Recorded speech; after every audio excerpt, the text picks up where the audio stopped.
Salam gənclər. Bugün 11-ci bölümü olan internetə aid suallarla tanış olacağıq. İlk sual.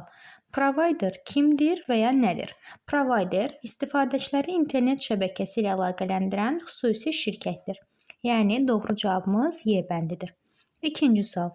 Verilənlərin peyk rabitəsi kanalı ilə ötürülmə sürəti 256.000 bit böl saniyədir. Bu bağlantı ilə ölçüsü 625 kilobayt olan fayl ötürülür. Faylın ötürülmə müddəti neçə saniyə sürəcək? Burada bizə V və böyük V təqdim olunub. Bizim burada tapmalı olduğumuz kəmiyyət zamandır. Zaman isə həcm bölünsün sürətdir. Bu iki kəmiyyəti bir-birinə böldükdə nəzərə almaq lazımdır ki, həcm kilobaytla, sürət isə bitlə təqdim olunub. Biz burada kilobaytı bayta və biti də bayta gətirməliyik. Bu kəmiyyətləri, qiymətlərini tapdıqdan sonra ədədləri bir-birinə böldükdə cavabın 20 olduğunu tapırıq.